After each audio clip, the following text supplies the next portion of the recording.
Immortal Nobel episode 43। और क्या हालचाल, सब बढ़िया। तो वीडियो शुरू करने से पहले थोड़ा सा पिछले वीडियो पर नजर डाल लेते हैं। तो पिछले वीडियो में आपने देखा था कि जो हमारा बांगलिंग था ना, वो मूवान को हाय हेलो देख कहकर वहां से चला जाता है, जिस बात से मूवान बहुत ही ज्यादा नाराज और दुखी हो जाती है और वहीं पर रोने लगती है। इसके बाद मूवान चलता है, सॉरी वांगलिंग चलता है, तो एक बंदे के पास जाता है जो कि मस्त तरीके से एकदम मजे कर रहा था। वांगलिंग चलता है तो उसका जो दोस्त था ना बूचैन, उसके कहने पर इन सबको भी निपटा डालता है। अब भाई साहब एक खबर पूरे सेक्टर में फैल जाती है। हालांकि वांगलिंग को घंटा भी फर्क नहीं पड़ता। 2-3 दिन और गुजरते हैं और हमारा वांगलिंग फिर इसके बाद मूवान के पास दोबारा से पहुंचता है और मूवान को अपनी सच्चाई के बारे में बता देता है कि ऐसी ऐसी बात है और मुझे नासिंग सूल लेवल पर पहुंचना है। मूवान भी कह देती है कि मैं पूरा कोशिश करूंगी और तो और बहुत सारी गोलियां भी दे देती है। वांगलिंग चलता है तो सारी गोलियों को खाकर फाइनली एक लेवल ब्रेक थ्रू कर जाता है। लेकिन इतने में वो लाल बालों वाला वो आदमी था ना, वो मूवान के ऊपर नजर वगैरह रखने लगता है, जिस वजह से मूवान बाहर नहीं निकल पाती अपने रूम वगैरह से, और ना ही वांगलिंग मूवान से मिलने के लिए जा पाता। इसलिए प्रॉब्लम खड़ी हो जाती है। और अब एपिसोड की शुरुआत होती है और हमें वांगलिंग को बताया जाता है जिसके पास एक मास्टर आया हुआ था, और जो मास्टर था ना, इस मास्टर को मूवान ने पढ़ाया था, ठीक है। और जो मूवान के लिए एकदम ईमानदार था, इसलिए मूवान ने इसके हाथों से कुछ भिजाया था कि तुम ये जाकर वांगलिंग को दे देना। हालांकि वांगलिंग चलता है तो इस मास्टर से कुछ ले लेता है, लेकिन लेने के बाद इस मास्टर पे भी नजर रखने लगता है कि अगर इसने भी कुछ गड़बड़ किया ना तो इसे भी वो निपटा ही डालेगा। क्योंकि जो हमारा वांगलिंग है ना, वो भाई साहब किसी पर भी विश्वास नहीं करता, चाहे फिर मैं उसका भाई मैं भी हूँ, मतलब कि किसी पर भी विश्वास नहीं करता, ठीक है। इसलिए वांगलिंग इसके अंदर थोड़ा बहुत वो डाल देता है ताकि इसकी लोकेशन का पता लगाकर इसे निपटाया जा सके। अब इसके बाद वांगलिंग चलता है तो जो इस मास्टर ने टोकन दिया था ना, उसे एक्टिवेट कर देता है और यहाँ पर एक पोर्टल ओपन हो जाता है। अब जैसे यहाँ पर एक पोर्टल ओपन होता है ना, तो हमारा वांगलिंग इस पोर्टल के अंदर चला जाता है। अब जैसे हमारा वांगलिंग पोर्टल के अंदर जाता है ना, तो भी एक अलग ही स्पेस में आ जाता है। अब इतने में अलग स्पेस में हमारी वांगलिंग को यहीं पर सामने मूवान भी नजर आती है, जो कि पहले ही यहाँ पर आ चुकी थी। और ये स्पेस है ना, ये क्लाउड स्काई सेक्ट का ही स्पेस है, मतलब कि ये स्पेस नहीं, एक प्रकार की आप कढ़ाई मान सकते हो, ठीक है। और क्लाउड स्काई वाले सेक्ट है ना, इस कढ़ाई में लगातार एनर्जी डालते रहते हैं 1-2 साल में। तब भविष्य में कोई पावरफुल गोली बनानी हो ना रैंक 9 की, तो इस एनर्जी का उपयोग कर सके, तो मूवान इसी स्पेस में आ जाती है, बोला जाए तो इसी कढ़ाई के अंदर आ जाती है, और वांगलिंग भी यहीं पर आ जाता है। अब भाई साहब दोनों यहाँ पर आते हैं ना, तो मूवान चलती है तो उस कढ़ाई को निकालती है और उस कढ़ाई को खोलने की कोशिश करने लगती है। लेकिन मूवान जितना भी कोशिश करे इस कढ़ाई को खोल नहीं पा रही थी। लेकिन मूवान भी बहुत ही ज्यादा होशियार थी, उसने ना कई तरीके पढ़े थे जिनकी सहायता से कढ़ाई को खोला जाता है। अब इतने में यहीं पर हमें एक और कढ़ाई को बताया जाता है जो की बहुत ही बड़ी थी, और जो कढ़ाई थी ना, एक क्लाउड स्काई सेक्ट के लिए बहुत ही ज्यादा खास थी। अब इस कढ़ाई के बारे में हमें थोड़ी बहुत जानकारी बताई जाती है कि ये कढ़ाई है ना, इससे 1 महीने में सिर्फ एक ही गोली, मतलब कि एक ही बार इस्तेमाल किया जा सकता है। और तो और इस एक बार इस्तेमाल करने के लिए जो क्लाउड स्काई सेक्ट के जितनी भी मतलब कि एल्डर या बुड्ढे वगैरह है ना, उन्हें हर दिन इस कढ़ाई में एनर्जी डालनी पड़ती है, या फिर ऐसा कह सकते हैं कि ये कढ़ाई क्लाउड स्काई सेक्ट की एनर्जी लगातार खींचती रहती है। और ऐसे 1-2 सालों से नहीं बल्कि हजारों सालों से हो रहा है। अब भाई साहब जैसे हमारा वांगलिंग इस कढ़ाई को देखता है ना, तो वो मूवान से कहने लगता है कि क्या मैं यहाँ पर ट्रेनिंग कर सकता हूँ। मूवान भी कह देती है कि हाँ बिल्कुल कर सकते हो। अब इतने में सीन शिफ्ट होता है और फिर हमें बाहर का सीन बताया जाता है। यहाँ पर एक बंदा था जिसका नाम था ओ यान जी, और जो बंदा था ना एकदम खतरनाक लेवल का एल्पिनिस्ट था। इसे इस दुनिया से कोई भी मतलब नहीं था, बोला जाए तो कुछ भी लेना देना नहीं था, सिर्फ इसका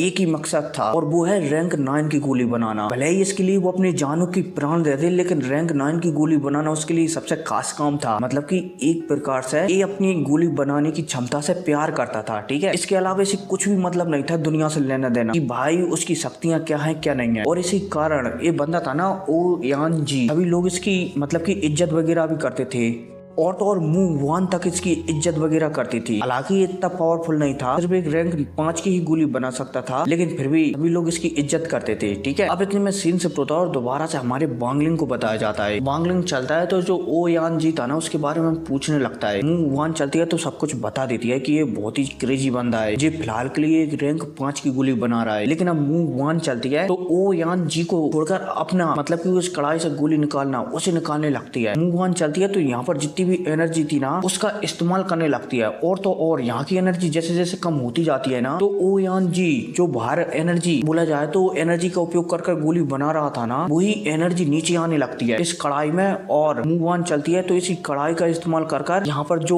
हमारे वांगलिंग के पास जो कढ़ाई थी ना, उसे खोलने लगती है ताकि वो उसके अंदर से गोली निकाल सके। इतने में हमें ओ यान जी को बताया जाता है। अब जो ओ यान जी है ना, एक किसी भी गोली को बनाने के लिए गोलियों का ही इस्तेमाल करता है। जैसे जैसे अगर रैंक 5 की की गोली बनाना है ना, तो ये रैंक 4 की बहुत सारी गोलियों को ब्लास्ट कर कर कर उसकी एनर्जी रैंक 5 की गोली में डालता रहता है।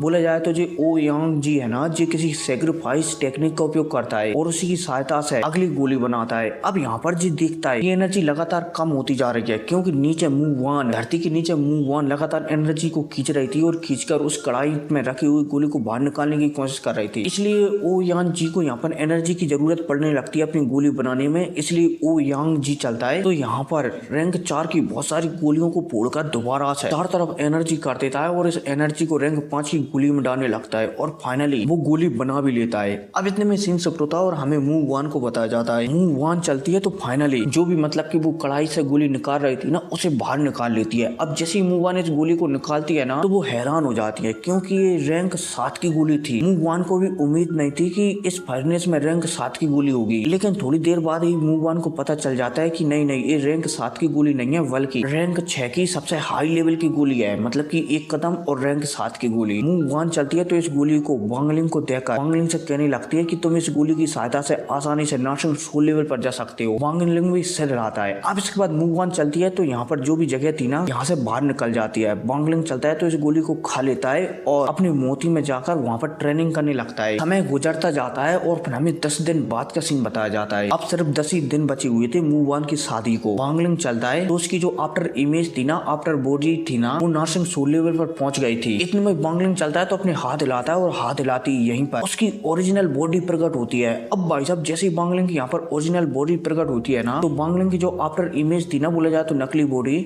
वो वांग लिंग की ओरिजिनल बॉडी के अंदर ही चली जाती है। ओरिजिनल बॉडी चलती है तो क्लाउड स्काई सेक्ट का जो बड़ा सा फर्नेस था ना, उसके अंदर चला जाता है। मतलब कि हमारी वांग लिंग की जो नकली बॉडी थी ना, वो ओरिजिनल बॉडी के अंदर चली जाती है और जो ओरिजिनल बॉडी थी ना, यहाँ पर एक बहुत बड़ी कढ़ाई टाइप की कुछ रखी हुई थी, उसमें चली जाती है और इसके बाद ढक्कन लग जाता है। बोला जाए तो अब कढ़ाई के अंदर हमारा वांग लिंग जो उसकी असली बॉडी और नकली बॉडी थी ना, आपस में मिलाने लगा है ताकि वो नासिंग सोल लेवल पर पहुंच सके। अब समय गुजरता जाता है और 10 दिन गुजर जाती है और उसी दिन का सीन बताया जाता है जिस दिन जो मूव वन थी ना, उसकी शादी होने वाली थी। चारों तरफ से बड़े बड़े मेहमान आ चुके थे और जो भी पावरफुल कल्टीवेशन करने वाले थे ना, बोले जाए तो बड़ी बड़ी फैमिलीज है, वो भी क्लाउड स्काई सेक्ट में आ चुके थे। क्योंकि जो मूव वन थी ना, उसका स्टेटस एकदम हाई था पूरी के पूरे चू कंट्री में, इसलिए यहाँ पर बहुत सारे लोग आए थे कि मूव वन की शादी होने वाली है, इसलिए चलो वहाँ पर मस्त तरीके से एकदम बफर खाकर आते हैं। अब इतने में सीन शिफ्ट होता है और हमें बू चैन मतलब कि उस लाल बालों वाले आदमी को बताया जाता है, जो कि अपने फादर से बात कर रहा होता है कि फादर कोई दिक्कत तो नहीं है। बू चैन के फादर भी, बू चैन बोला जाए तो लाल बालों वाले आदमी को समझा रहे होते हैं, मतलब कि अपने बेटे को समझा रहे होते हैं कि टेंशन मत लो, मैंने क्लाउड स्काई सेक्ट के लीडर से बात कर ली है कि अगर कोई भी बंदा यहाँ पर आएगा ना, तो वो जिंदा नहीं जा पाएगा। अब भाई साहब अपने फादर की ऐसी बातें सुनकर ये लाल वाला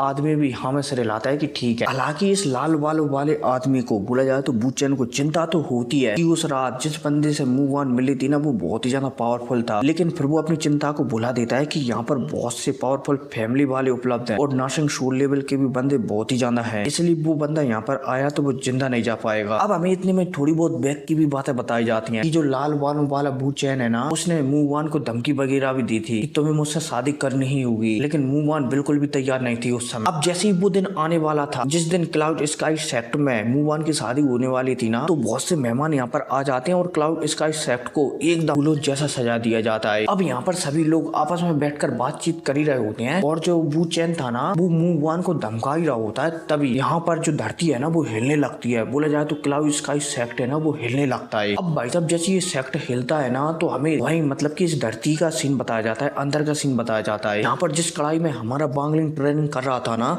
उस कढ़ाई का ढक्कन जैसे किसी डिब्बे में गैस बन जाती है ना, और वो ऐसे फट से ऊपर लगता है, जैसे इसी कढ़ाई का ढक्कन खुलता है फड़ा, और इस कढ़ाई से एक बंदर निकल कर आता है जो कि किसी आत्मा जैसा लग रहा होता है। अब इतने में हमें इसी आत्मा बोला जाए तो इसी बंदे के अंदर का सीन बताया जाता है, जहाँ पर एक हुबहू मतलब कि जैसा बाहर वांग लिंग दिख रहा है ना, वैसा ही इसके अंदर भी वांग लिंग दिखने लगता है। और जो अंदर वाला वांग लिंग है ना, ये वांग लिंग की नाशंग सोल है और इसका बनना मतलब कि हमारा वांग लिंग नाशंग सोल लेवल पर पहुंच चुका है। अब इतने में सीन शिफ्ट होता है और हमें बाहर का सीन बताया जाता है, जहाँ पर बू चैन और बाकी के लोग है ना, ये हैरान हो जाते हैं कि आखिर क्लाउड स्काई सेक्टर हिल क्यों रहा है। इतने में धरती से हमारा बांगलिंग बाहर निकल कर आता है। अब भाई साहब जैसे हमारा बांगलिंग यहाँ पर बाहर निकल कर आता है ना, तो आस-पास में लोग हैरान हो जाते हैं, खासकर बूचैन, क्योंकि वो पहचान जाता है कि ये तो वही है। इतने में हमें बांगलिंग की बॉडी को बताया जाता है जो कि एकदम कड़क हो चुकी थी। बोला जाए तो जैसे पहले बांगलिंग की बॉडी थी ना, वैसे में बदल चुकी थी। अब जैसे यहाँ पर हमारा बांगलिंग प्रकट होता है ना, तो मुंहवान की ओर देखता है और इशारा करता है कि इधर आओ। मुंहवान भी एकदम बिना डरे बांगलिंग के पास पहुंच जाती है। अब भाई साहब यहाँ पर होगी एकदम खतरनाक लड़ाई, और फिर इसके बाद हमारा बांगलिंग जाएगा टैंग हुआ से बदला लेने, मतलब कि उसी बंदे से बदला लेने जिस बंदे ने हमारे बांगलिंग के माता पिता को मारा है। याद करेंगे अब यहाँ से कहानी बहुत ही ज्यादा इंटरेस्टेड होगी, क्योंकि यहाँ से कहानी थोड़ी सी सरल हो जाती है, मतलब कि समझने करने में, ठीक है। और शायद इसका एक आध दिन में एक और एपिसोड आएगा। तो मिलते हैं अगली वीडियो में, टेक केयर।